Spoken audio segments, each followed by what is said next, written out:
Chat with Meredith Marakovits in the Clubhouse Report, brought to you by your local Ford stores. Meredith, it's always good to see you in person. It's never great to start your report with a Morgan & Morgan injury report, but the news seems pretty good about Juan Soto. I know you guys touched on it a little bit earlier. How could you not with the importance of Juan Soto? But Aaron Boone admitted there were some anxious times over the last 24 hours wondering what the future was going to hold for Juan Soto in this Yankees offense. Best case scenario, it sounds like just inflammation in his arm. Structurally, it is sound, no damage to the ligaments, so rest, a little medication. Aaron Boone didn't rule him out for this series, but I think it's pretty much best case scenario that he is going to be back in the near future. They believe he's going to avoid the injured list. So what did Boone say about how the outfield kind of takes shape while they rehab Soto here in the short term?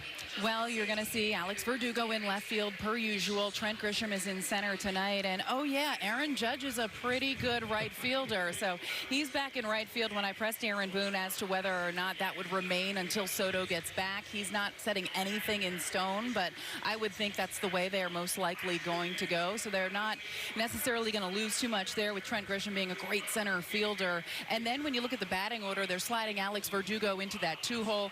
I spoke to Verdugo the other day, and he talked about how much he loves hitting cleanup. He just felt like he thrived in that role, but moving up to that 2 spot, something tells me he's going to be just fine there. The at-bats that he's had as a Yankee have been great, but he's not the only one. It's one guy after the next kind of passing the baton for this Yankees team. Flash, let me ask you a question. The lineup has been so consistent, right, with those, especially the top 4 or 5. Boone hasn't made a lot of changes.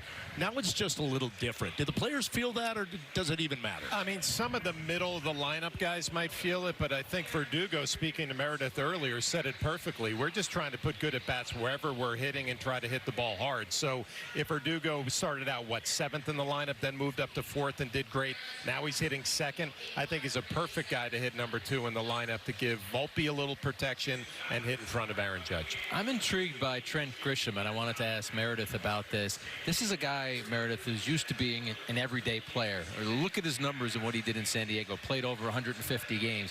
He jumps on a first pitch fastball from Lopez, hits a home run last night. We're in June. It's his 3rd hit of the season.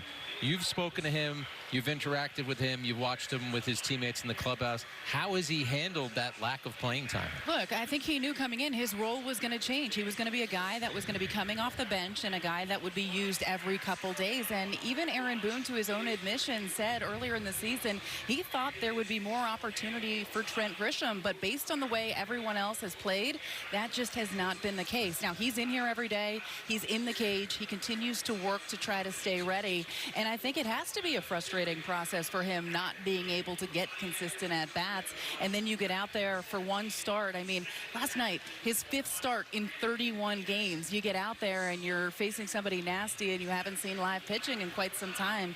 It is not easy, but you look at that 2nd inning at-bat, as you mentioned, he jumped on a fastball, shortened up his leg kick a little bit, and then a productive at-bat later in the game with a sac fly. So I think you have moments like that, and even though he had been in the league for a while, that builds a little bit of confidence and reaffirms what he's been working with and that he can hit at this level and continue to be a successful contributing player for this Yankees team. Yeah, seems like everybody's contributing. We mentioned this top of the show. They've won 8 straight, 7 straight games, Meredith. They've scored 5 runs or more. I know you talked to Alex Verdugo at the top of the show about the way this offense feels right now. What are some of the other guys saying?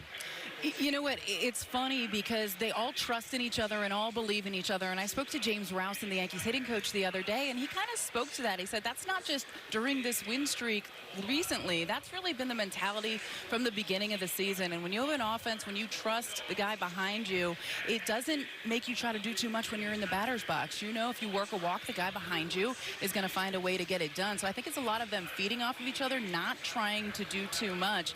And I look back to yesterday's game, or last night's game, I should say, that 3rd inning, they worked 3 straight walks, tough at-bats. Those 3 guys all went on to score. And then the 4th inning, they're doing it in different ways. Both Volpe and Judge get on. They both steal a base. Volpe forces an errant throw, which then a run scores. So it's not just the long ball for this team this year. And I think that is probably what has to have you the most excited about this offense. Yeah.